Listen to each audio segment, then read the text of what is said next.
Before going to bed, I overheard a strange conversation between my daughter-in-law and my son. After Thanksgiving, he goes straight to the nursing home. I kicked the door open and shouted, "Before you go, I'll show you a special film." And when I pressed play on the TV, my daughter-in-law fainted. "I'm glad to have you here. Follow my story until the end and comment the city you're watching from, so I can see how far my story has reached. My name is Edward, and I'm 67 years old. 2 years ago, I thought I'd lost everything when my beloved wife Martha passed away from cancer. But I was wrong.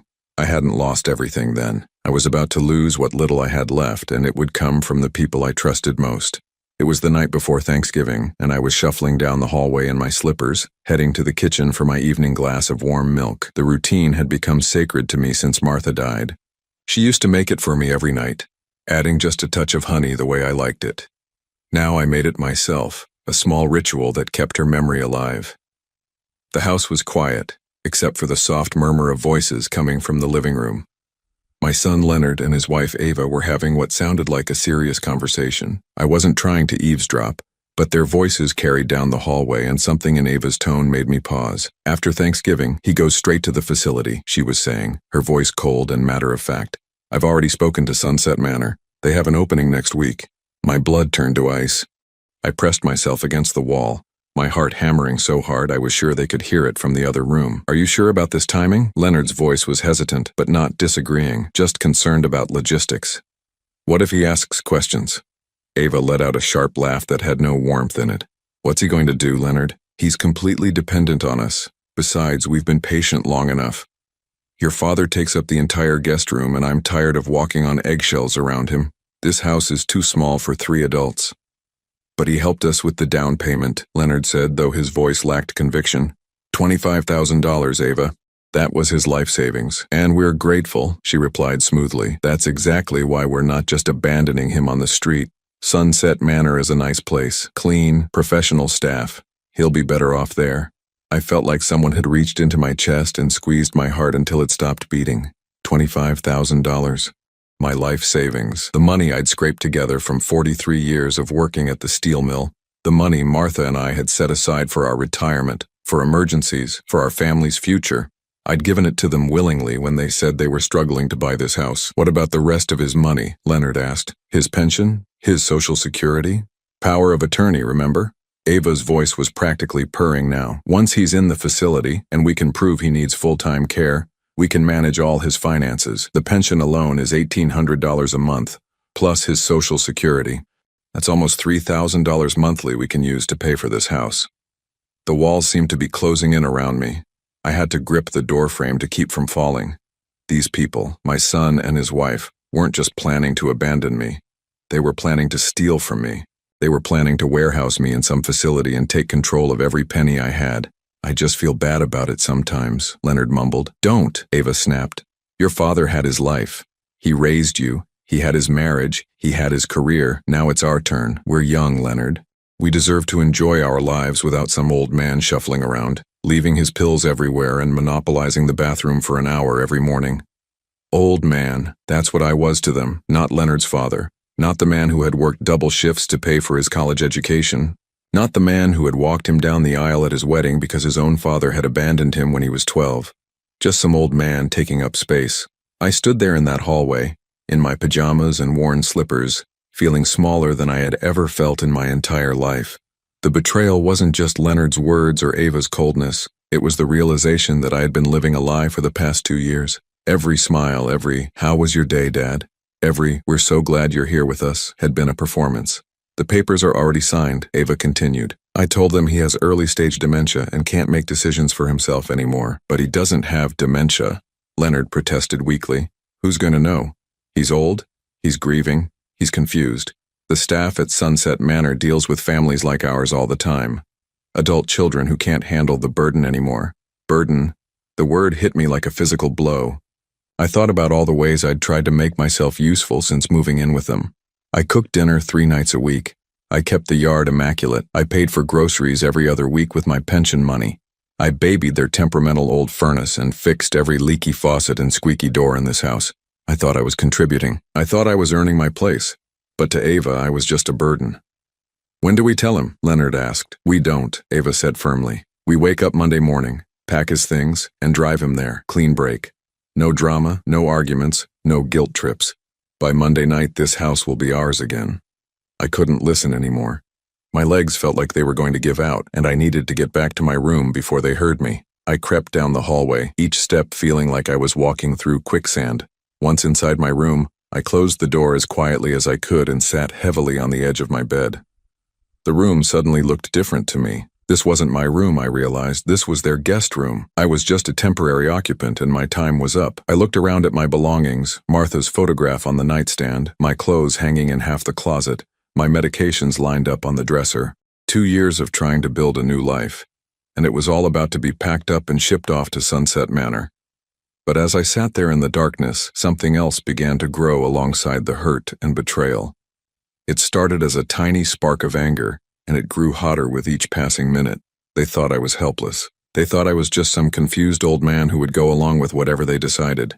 They had no idea who they were dealing with. I hadn't survived 43 years in a steel mill by being passive. I hadn't raised Leonard as a single father after his mother died by giving up when things got tough. And I sure as hell wasn't going to let some manipulative woman and my weak-willed son steal my life and my dignity without a fight. Leonard and Ava had made one crucial mistake. They assumed I was defenseless. Tomorrow was Thanksgiving, and they had no idea what kind of feast I was about to serve them. I barely slept that night. Every time I closed my eyes, I heard Ava's voice saying burden and old man. By 5 in the morning, I gave up trying to sleep and sat in my chair by the window, watching the sun come up over the neighborhood I'd helped them move into. This house, this beautiful 2-story colonial with the wraparound porch and mature oak trees, existed because of me. Not just the $25,000 down payment, though that had been everything Martha and I had saved. I'd also spent countless weekends here over the past 2 years fixing, improving, maintaining. I'd replaced the entire plumbing in the upstairs bathroom. I'd rewired the kitchen when the old electrical work started throwing sparks. I'd painted every room except their master bedroom. I'd poured my blood, sweat, and savings into making this house a home for my family, and they were planning to throw me away like yesterday's newspaper. As I sat there remembering, the anger that had started last night began to crystallize into something harder, more focused. I started thinking about Leonard when he was growing up and how different things had been then. His mother died when he was 16, cancer, just like Martha. I was 34 years old, working at the mill and suddenly trying to raise a grieving teenager by myself. I could have remarried. God knows there were women interested. But Leonard was so broken by losing his mother that I couldn't bear the thought of bringing someone new into our lives who might not understand what he was going through. So I focused everything on him. I worked extra shifts to pay for his college. I drove 6 hours each way every weekend during his freshman year because he was homesick and struggling. I paid for his wedding to Ava, a $15,000 celebration that nearly wiped out what little savings I had left after his education. I remembered that wedding day clearly now. Ava had insisted on an expensive venue, expensive flowers, expensive everything. Leonard had come to me, embarrassed but desperate, asking if I could help. "Just until we get on our feet, Dad," he'd said. "Ava's family expects a certain kind of wedding." Even then I should have seen the warning signs. Ava's family expected, but they weren't paying. It was always someone else's responsibility to fund Ava's expectations. But I'd said yes because I loved my son, and I wanted him to be happy. I liquidated the small investment account Martha and I had built up, and I handed Leonard a check for $15,000. I told myself it was worth it to see him smile on his wedding day. Now I understood the truth. I hadn't been buying Leonard's happiness. I'd been buying Ava's temporary approval, and the clock had been ticking ever since. I thought about the past 2 years, living in this house with them. All the little moments that I'd interpreted as love and care, I now saw with different eyes. When Ava insisted I join them for dinner every night, I'd thought she was being inclusive. Now I realized she was keeping tabs on me, making sure I wasn't getting too independent or making outside friends. When Leonard suggested I move in with them instead of staying in the apartment Martha and I had shared, I thought he was being thoughtful. Now I understood he was getting me away from neighbors who knew me, away from my routine, away from my independence. When they encouraged me to put their names on my bank account just for emergencies, I'd thought they were helping me plan for the future. Now I knew they were planning to rob me. The worst part was realizing how they'd isolated me. Back in my old apartment, I'd had Mrs. Rodriguez next door who checked on me every day. I'd had coffee every Tuesday with my old work buddy Frank. I'd had my routines, my independence, my dignity. Here I had nothing except what they allowed me to have. But they'd made a mistake. They thought 2 years of manipulation had made me helpless, but they'd forgotten something important about me. I might be 67, but I wasn't some doddering fool. I'd managed a crew of 30 men at the steel mill for over 20 years. I'd negotiated with union representatives and plant managers. I'd solved problems, handled crises, and made decisions that affected people's livelihoods. Those skills didn't disappear just because I'd retired. I got dressed quietly and made my way downstairs. Leonard and Ava were still sleeping, which gave me time to think and plan.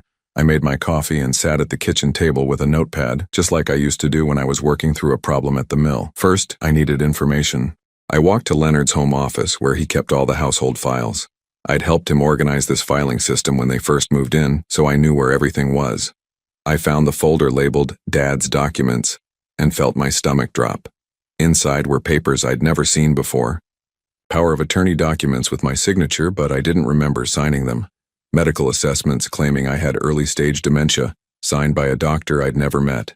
And worst of all, admission papers for Sunset Manor with my information filled out and a deposit already paid. My hands were shaking as I read through everything. They hadn't just been planning this for a few weeks. They'd been setting this up for months, maybe longer.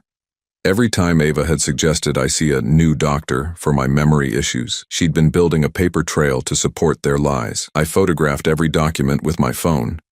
Martha had given me this smartphone for my 65th birthday, and she'd taught me how to use the camera. "You never know when you might need evidence of something, Eddie," she'd said with a laugh. If only she'd known how right she was. Next, I checked their financial documents. Leonard had always been careless about leaving papers out, and I found their bank statements in a stack on his desk. What I saw made my blood boil. They'd been spending my down payment money on luxury purchases, a $5,000 weekend getaway to Napa Valley last month. Ava's new car, a BMW that cost more than I'd made in 6 months at the mill. Leonard's golf club membership, which ran $800 a month. They'd taken my life savings and used it to fund a lifestyle they couldn't afford, and now they planned to take my pension and Social Security to keep the party going. I photographed those documents too. But the real discovery came when I found Ava's personal phone, which she'd left charging on the kitchen counter. I knew her passcode because I'd watched her enter it dozens of times. It was Leonard's birthday. Her text messages told the whole story. Conversations with her sister about how Leonard's dad is finally going into a home and how they'd finally have some privacy. Messages with someone named Rick that made my skin crawl, talking about their special friendship and how she'd be free to travel once I was out of the picture. And most damning of all, a conversation with someone at Sunset Manor discussing my behavioral issues and aggressive tendencies that would justify keeping me sedated and isolated. They weren't just planning to steal from me. They were planning to drug me into compliance. I saved screenshots of everything and sent them to my own phone. Then I deleted the evidence of my snooping from her phone. As I sat there in their kitchen, surrounded by the evidence of their betrayal, I felt something I hadn't felt in years. Purpose, focus, the same feeling I used to get at the mill when a crisis hit and everyone looked to me for solutions. Leonard and Ava thought they were dealing with a confused, helpless old man. They were about to learn that they'd picked a fight with the wrong person. Tomorrow was Thanksgiving, and I was going to give them a meal they'd never forget. Thanksgiving morning arrived gray and cold with a light drizzle that matched my mood perfectly. I woke up early, as I always did, and made my coffee in the quiet kitchen while Leonard and Ava slept in. For the first time in months, I felt completely calm. There's something liberating about knowing exactly where you stand, even when that place is on the edge of a cliff.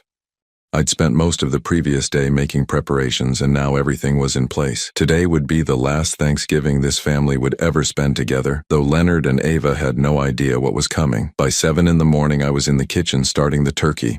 Ava had assigned me cooking duties weeks ago, which at the time had felt like she was including me in the family traditions. Now I understood it differently. She wanted me to do the work while she took credit for hosting a beautiful holiday meal. It was fitting, really. One last time doing everything while they enjoyed the benefits. I stuffed the 20-pound bird with Martha's recipe, the one I'd been making for 30 years. As I worked, I thought about all the Thanksgivings Martha and I had hosted when Leonard was growing up. Our tiny apartment kitchen could barely fit the turkey, but we'd managed to feed Leonard and whatever friends he wanted to bring home from college. Those had been real family meals, full of laughter and genuine gratitude. This would be something else entirely. Around 9, Leonard wandered downstairs in his pajamas, yawning and looking for coffee. He seemed nervous, which told me he'd been thinking about their plan for Monday. Good, he should be nervous. "Morning, Dad," he said, trying to sound normal. "Turkey smells great. Just like your mother used to make," I replied, not looking up from the potatoes I was peeling.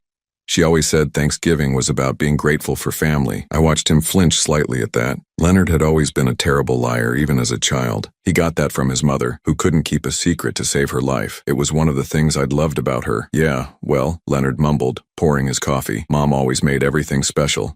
She did, I agreed. She also taught me that family loyalty is everything, that you stand by the people you love no matter what. Leonard's hand shook slightly as he lifted his coffee cup, and I knew my words were hitting their target. He excused himself and went back upstairs, probably to report to Ava that I was acting strange. Let him. Today, I wanted them both on edge. Ava emerged around 10:30, dressed in a cream-colored sweater that probably cost more than my monthly pension. She'd done her hair and makeup as if we were expecting company, though it would just be the three of us. Everything about Ava was performance, I realized. Even her marriage to my son was just another show. "Edward, you've been busy," she said, surveying the kitchen with that fake smile she'd perfected. "Everything looks wonderful." "I wanted today to be special," I told her, meeting her eyes directly. "I have a feeling it's going to be memorable." Something flickered across her face at that. A moment of uncertainty, but she recovered quickly and started fussing with the table settings, rearranging things that didn't need rearranging. Nervous energy, I realized. She was feeling the pressure too. Perfect. While they both bustled around the house, pretending everything was normal, I made my final preparations. I'd hidden a small digital recorder in the living room the night before, tucked behind one of Ava's decorative pillows. I'd also set up my laptop in my bedroom, connected to the living room television through the wireless system Leonard had installed last Christmas. Everything was ready. The meal itself was tense, though I don't think Leonard and Ava realized how obvious they were being. They kept exchanging glances, and Ava kept steering the conversation toward safe topics like the weather and Leonard's work. Neither of them mentioned any plans for the weekend, which was telling. Normally, Ava would spend the entire meal discussing her Black Friday shopping strategy. "This is delicious, Dad," Leonard said, cutting into his turkey. "You really outdid yourself." "I wanted to make sure everything was perfect," I replied. "After all, this might be our last family dinner for a while." Both of them froze at that. Ava's fork stopped halfway to her mouth, and Leonard's chewing slowed to a stop. "What do you mean?" Ava asked carefully. I shrugged, playing innocent. "Oh, just that the holidays are busy. People get caught up in their own lives. Sometimes families drift apart without even realizing it." "That's not going to happen to us," Leonard said quickly. "We're family. We stick together." The irony of those words, coming from someone who was planning to abandon me in 48 hours, was almost too much to bear. But I kept my expression neutral. "Of course," I said. "Family is everything." After dinner, we moved to the living room for coffee and the pumpkin pie I'd made from scratch. This was it. This was the moment I'd been building toward all day. "You know," I said, settling into my chair with my coffee, "I've been thinking a lot lately about family memories, about the importance of preserving the truth." Ava and Leonard were sitting on the couch together, both looking increasingly uncomfortable. "The truth?" Ava asked. "Well, yes," I said, reaching for the television remote. "Sometimes people remember things differently than they actually happened. That's why I've started keeping better records of important conversations." Leonard's face went pale. "Dad, what are you talking about?" "I think it's better if I just show you," I said, and clicked on the television. The screen came to life, displaying my laptop desktop. I'd spent hours the night before organizing everything into a clear, devastating presentation. The first thing that appeared was a folder labeled Evidence. "What is this?" Ava demanded, but her voice was already shaking. "This," I said calmly, "is the truth about our family." I clicked on the first file, and the audio from their conversation 2 nights ago began to play through the television speakers. Their own voices filled the room, crystal clear and undeniable. "After Thanksgiving, he goes straight to the facility. I've already spoken to Sunset Manor. They have an opening next week." Leonard's coffee cup slipped from his hands and shattered on the hardwood floor. Ava's face drained of all color as she listened to her own voice discussing my behavioral issues and how they planned to drug me into compliance. "Turn it off," she whispered. "Oh, but we're just getting started," I said, and clicked to the next file. This time it was screenshots of their text messages blown up large enough to read easily. Ava's conversations with her sister about getting rid of the old man. Her messages with Rick about their affair and her plans to travel once I was taken care of. Leonard's emails to Sunset Manor, lying about my mental state and authorizing them to sedate me if I became difficult. "You can't do this," Ava said, but she was swaying in her seat like she might faint. "Actually, I can," I replied. "It's all perfectly legal. These are recordings made in my own home, of conversations about my own life. I have every right to document threats against my well-being. I clicked to the next file, their bank statements showing how they'd spent my $25,000 down payment on luxuries. The evidence was overwhelming and undeniable. "Dad, please," Leonard began, but I held up my hand. "I'm not finished," I said, and clicked on the final file. This one was a video I'd recorded that morning. Sitting in this very chair, it showed me, calm and clearly competent, explaining exactly what Leonard and Ava had planned to do to me. I detailed their lies about my mental state, their plans to steal my pension and Social Security, and their intention to have me drugged in a nursing home. "This video," I said as my recorded image spoke on the screen, "along with all the other evidence, has been sent to my lawyer, to the police, and to the State Attorney General's office for elder abuse investigation." That's when Ava finally broke. She let out a strangled cry and pitched forward off the couch, hitting the floor in a dead faint. Leonard scrambled to catch her, but he was too late. I looked down at them both, him kneeling on the floor trying to revive his unconscious wife, her lying there like a broken doll, and felt nothing but cold satisfaction. "The funny thing is," I said conversationally as Leonard patted Ava's face trying to wake her up, "I really was planning to go along with whatever you decided. I thought maybe you knew something I didn't about what was best for me." Leonard looked up at me with tears in his eyes. "Dad, I'm sorry. I'm so sorry. We can fix this." I shook my head. "No, son. Some things can't be fixed, but they can be paid for." As Ava began to stir on the floor, moaning softly, I stood up and walked toward my bedroom. I had phone calls to make and arrangements to finalize. The real Thanksgiving feast was about to begin. The silence that followed was deafening. Ava lay on the living room floor, Leonard kneeling beside her with a wet cloth he'd grabbed from the kitchen. She was conscious now, but barely coherent, mumbling something about lawyers and mistakes. Her perfect Thanksgiving outfit was wrinkled and stained with spilled coffee, and her carefully styled hair hung in her face like wet strings. I remained standing by the television, the remote still in my hand, watching them both with the detached calm of someone who had finally stopped pretending everything was fine. "Help me get her to the couch," Leonard pleaded, but I didn't move. "She'll be fine," I said. "Shock wears off quickly, trust me, I know." Leonard managed to help Ava sit up against the couch, and slowly her eyes focused on me. The look she gave me was pure hatred, mixed with something I'd never seen from her before. Fear. "You have no right," she whispered, her voice hoarse. "Those were private conversations. In my house," I replied calmly, "about my life, about stealing my money and having me drugged. I'd say I have every right." "It's not your house," she snapped, finding her voice. "Your name isn't on the deed." I smiled at that. It was the first genuine smile I'd felt in months. "Actually, Ava, that's where you're wrong." Leonard looked confused. "What do you mean?" "I mean that when I gave you that $25,000 down payment, I didn't just hand you cash and walk away. I went to the closing with you, remember? I signed papers too. I insisted on being added to the deed as a partial owner, proportional to my contribution." The color drained from Leonard's face as he remembered. "But the lawyer said exactly what I asked him to say, that it was a family gift. But the legal documents tell a different story. I own 37% of this house, Leonard. You can't sell it without my permission, and you certainly can't kick me out of it." Ava struggled to her feet, swaying slightly.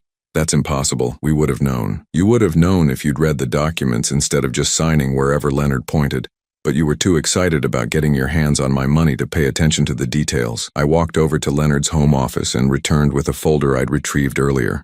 Inside were copies of all the closing documents with my ownership percentage highlighted in yellow. 37%, I repeated, placing the papers on the coffee table. "Plus, since you've been using my pension money to help pay the mortgage for the past 2 years, that percentage has actually increased. My lawyer estimates I now own approximately 42% of this property." Leonard was staring at the papers like they might catch fire. "But why didn't you tell us?" "Because I trusted you," I said simply. "I thought we were family. I thought you'd treat me with respect and dignity.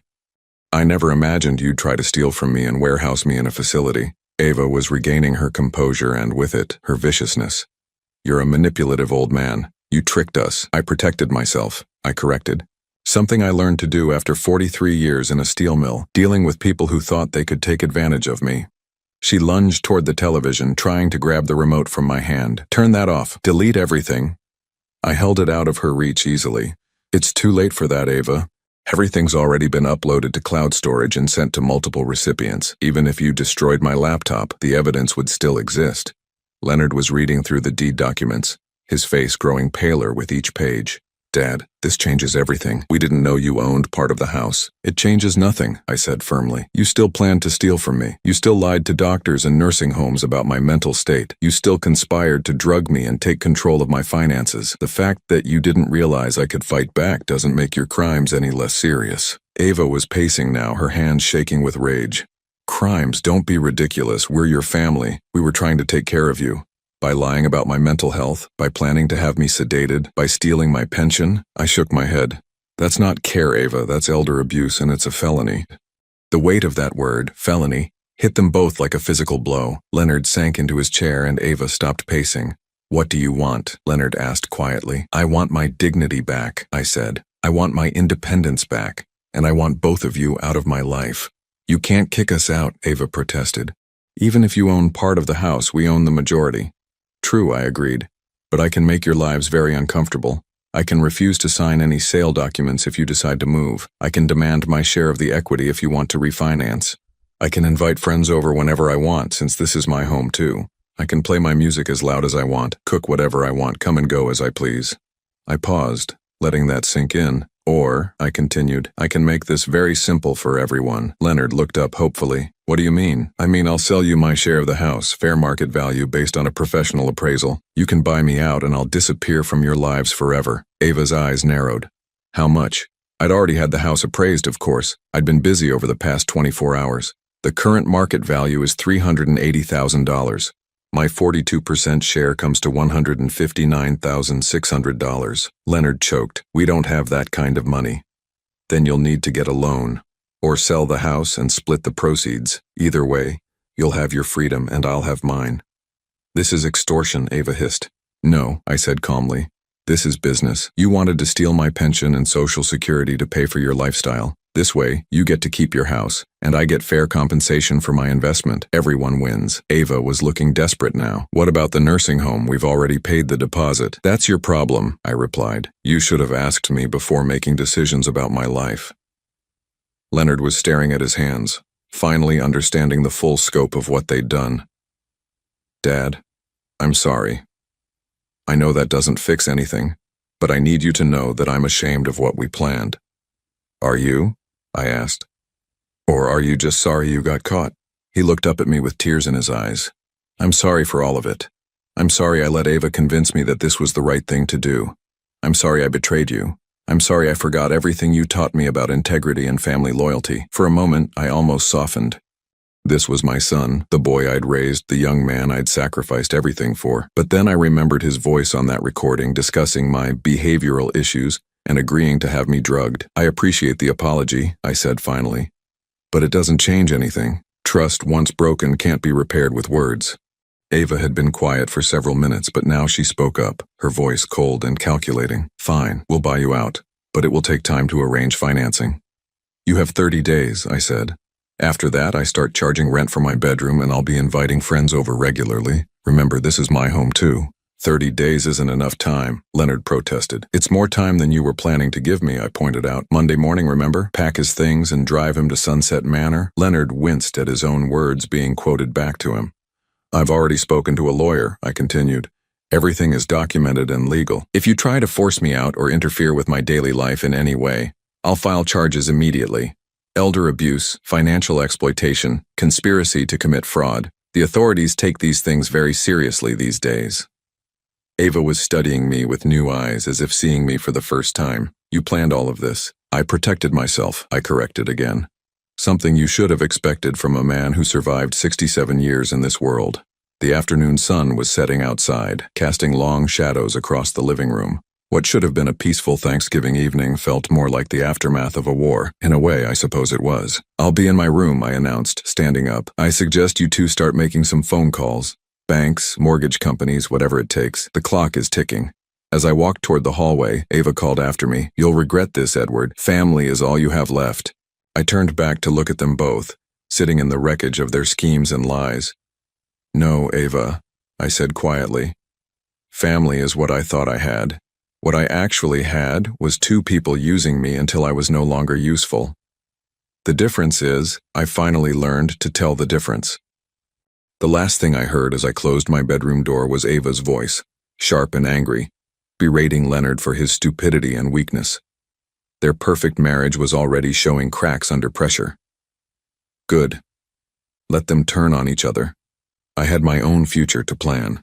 The next 3 weeks passed in an atmosphere of Cold War. Leonard and Ava moved through the house like ghosts, speaking to me only when absolutely necessary, and conducting their frantic phone calls behind closed doors. I could hear fragments of their conversations, desperate calls to banks, heated arguments about credit scores and loan applications, bitter fights about whose fault this whole mess was. I, meanwhile, had never been more productive. I spent my days reorganizing my life with the methodical precision I'd once used to manage mill operations. I opened a new bank account at a different institution and had my pension and Social Security deposited there directly. I hired a moving company to pack up and store Martha's belongings, things I'd been too sentimental to deal with before. I even bought myself a new car, a reliable Honda that would serve me well in whatever came next. Most importantly, I contacted my old friend Frank, who'd retired from the mill 3 years before me. His wife had passed 6 months ago, and he'd been struggling with loneliness in the big house they'd shared for 42 years. "Eddie," he'd said when I called, "I was just thinking about you. How's life with the kids?" "Complicated," I'd told him. "Actually, that's why I'm calling. How would you feel about getting a roommate?" By the end of that conversation, Frank and I had worked out an arrangement that would benefit us both. He had a 4-bedroom house with no mortgage and too much space for one person. I had a buyout coming that would let me pay my fair share of utilities and groceries while maintaining my independence. We'd known each other for 30 years, fought side by side through union negotiations and plant closures. We understood each other in ways that didn't require explanation. Leonard and Ava, meanwhile, were discovering just how financially precarious their position really was.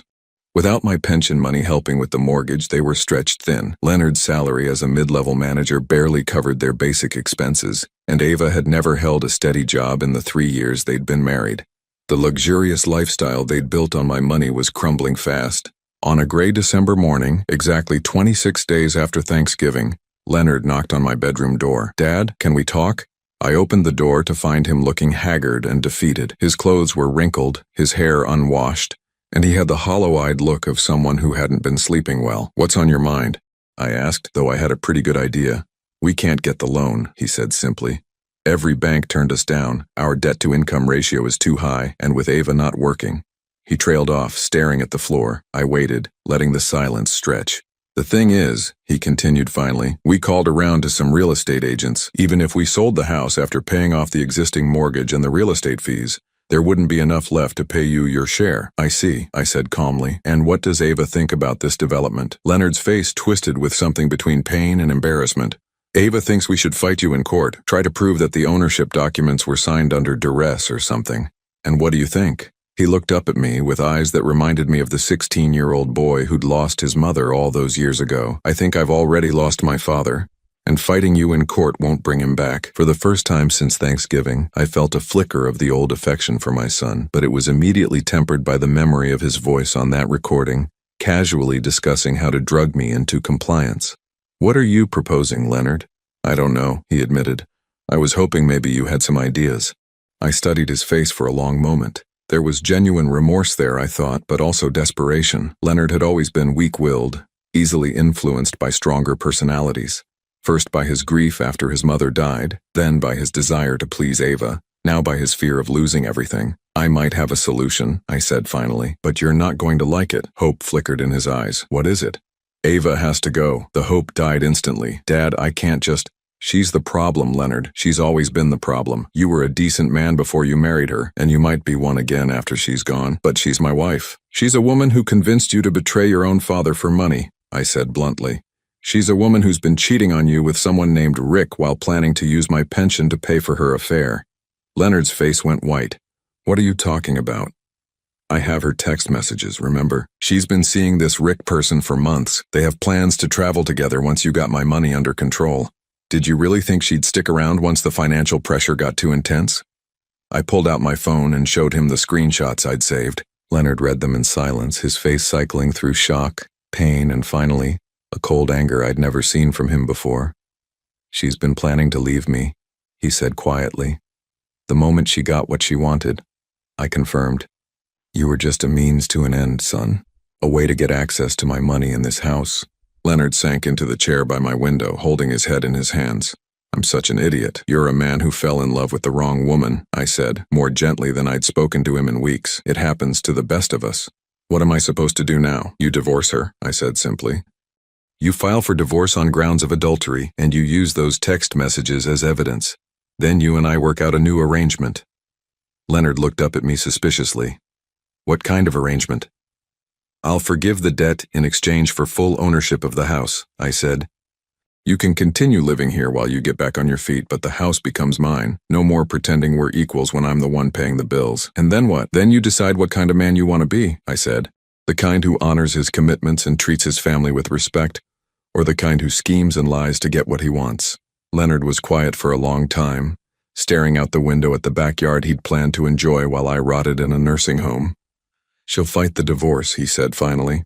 Let her try. I have enough evidence of her adultery and her financial abuse to bury her in court. Plus, she has no income and no assets of her own. What's she going to fight with? What about Rick? What about him? He's been having an affair with a married woman who was planning to steal from her elderly father-in-law. You think he's going to stick around when this gets messy?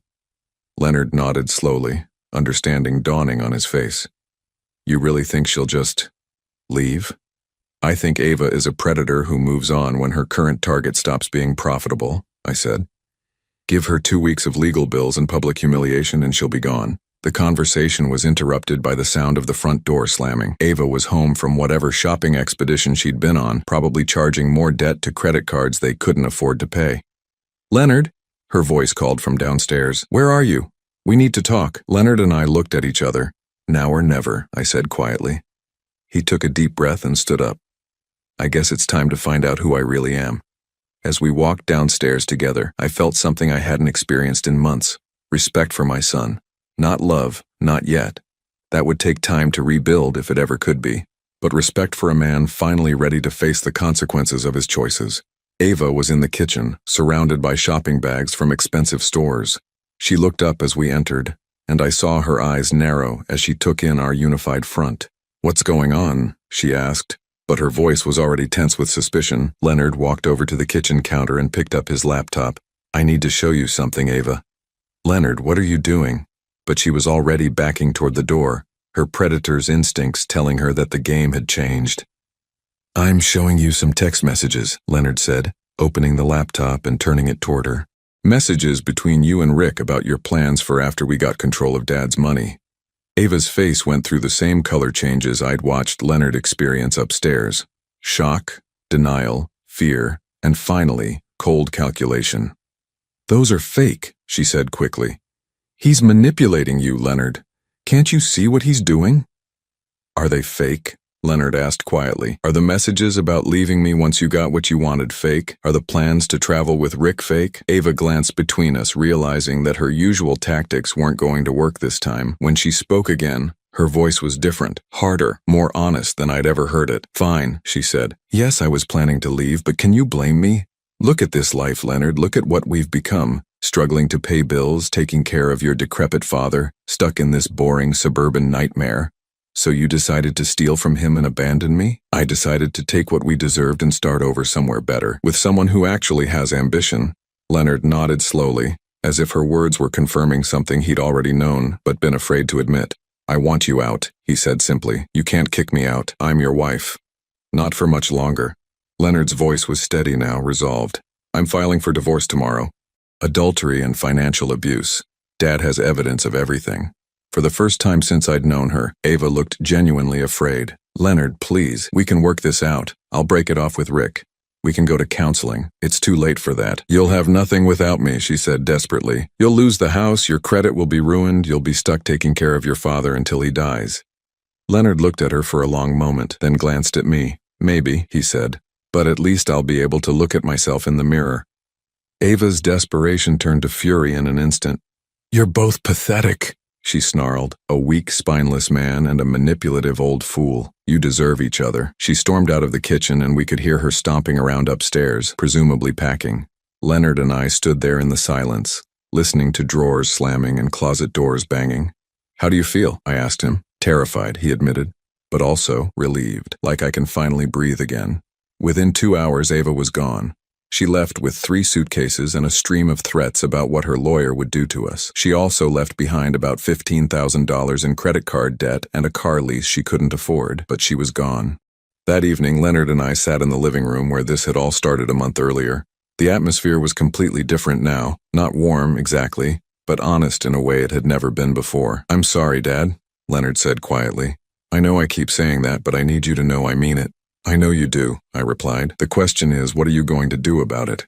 "Whatever it takes," he said, "however long it takes." I nodded. "We'll see." It wasn't forgiveness, not yet, but it was a beginning. 6 months later, I was sitting on Frank's back porch, watching the sunset paint the sky in shades of orange and pink that reminded me of the sunsets Martha and I used to watch from our old apartment balcony. The peace I felt was something I hadn't experienced in years, not the exhausted quiet of someone who'd given up fighting, but the deep satisfaction of someone who'd fought and won. Frank emerged from the kitchen carrying 2 beers and his famous grilled cheese sandwiches. At 71, he moved a little slower than he used to, but retirement had been kind to him. We'd fallen into an easy routine over the past months, 2 old friends who understood the value of companionship without constant conversation. "Any word from Leonard today?" Frank asked, settling into his chair with a grunt. "He called this morning," I said, accepting the beer gratefully. "The divorce is final as of yesterday." "How's he holding up?" "Better than I expected. Ava tried to fight for half the house, but when her lawyer saw the evidence of adultery and financial abuse, they settled quickly. She got nothing except her personal belongings and her debt." Frank chuckled. "Karma's a funny thing, isn't it?" "Sometimes," I agreed. "Leonard's been working 2 jobs to pay off the credit cards she left behind, but he says it feels good to be earning his way honestly again." The truth was, Leonard had surprised me over the past months. Without Ava's influence, he'd reverted to something closer to the man I'd raised.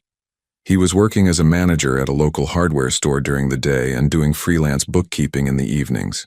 It wasn't glamorous work, but it was honest, and he seemed to take pride in it again. He'd also been slowly paying me back for the money they'd stolen, $500 at a time.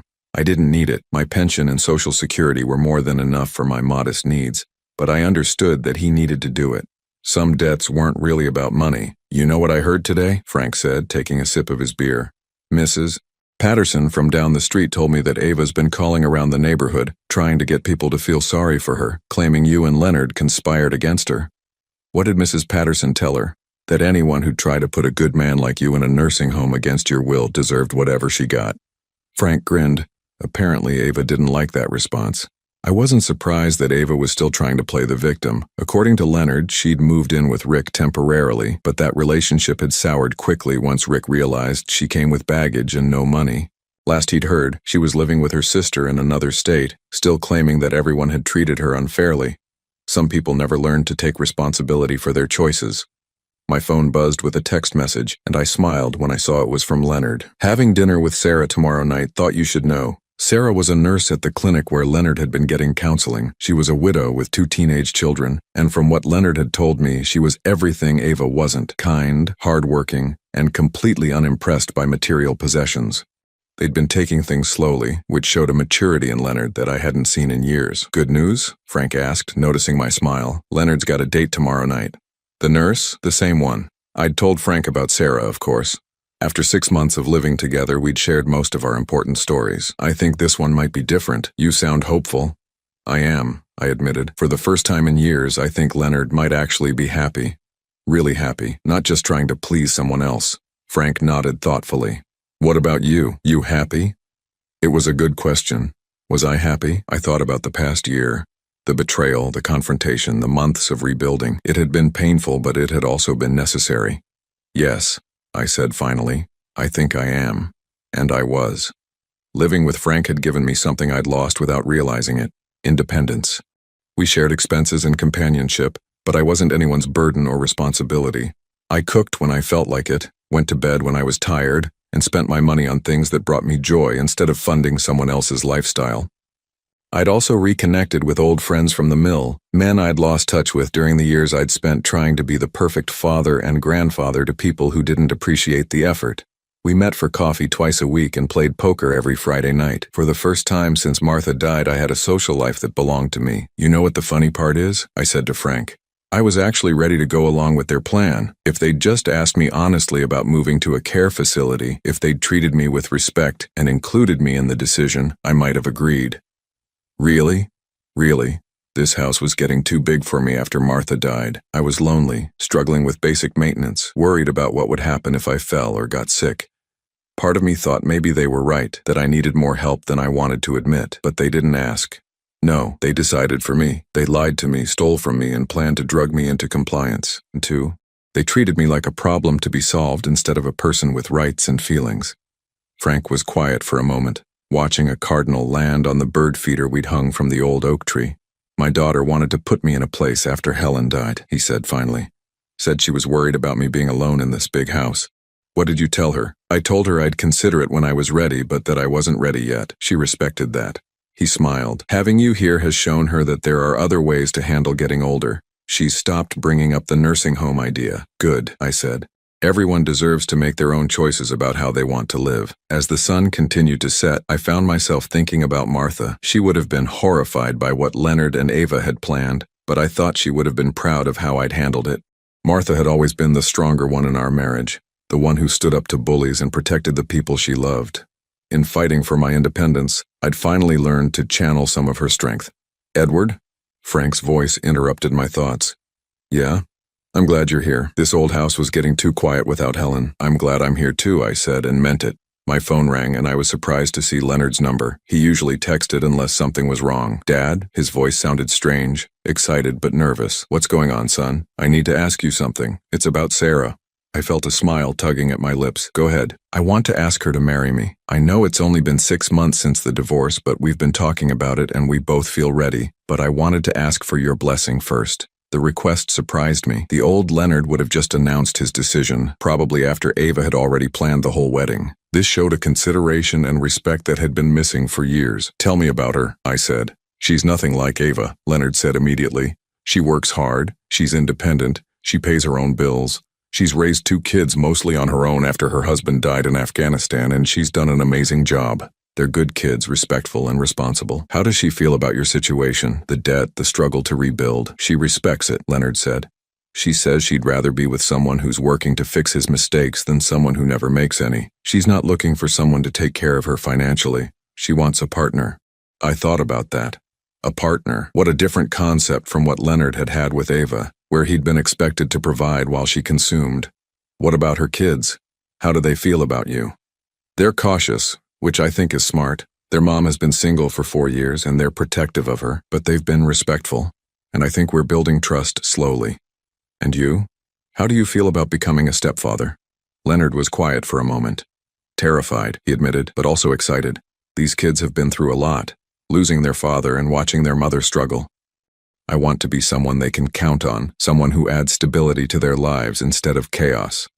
The maturity in his voice was remarkable. This wasn't the same man who'd been willing to drug his own father to avoid inconvenience.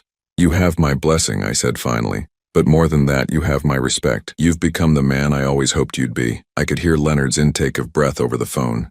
Thank you, Dad. That means everything to me. When are you going to ask her? Tomorrow night? I saved up for a ring. Nothing fancy, but something meaningful. I want to do this right. After we hung up, Frank looked at me expectantly. Good news? The best, I said. I think my son is finally growing up. As the last light faded from the sky and the first stars appeared, I felt a contentment I hadn't known was possible. My family had broken apart and rebuilt itself into something different, something honest. Leonard was becoming a man I could be proud of, and I was living a life that belonged entirely to me. It wasn't the ending I'd expected when I overheard that conversation on Thanksgiving night. It was better. Because sometimes, when you finally stop trying to be what other people want you to be, you discover who you really are. And sometimes, if you're very lucky, the people who matter most discover it too. The old Edward, the one who'd been willing to sacrifice his dignity for the illusion of family harmony, was gone. In his place was a man who knew his worth and wouldn't settle for less than he deserved, and that man was finally truly free.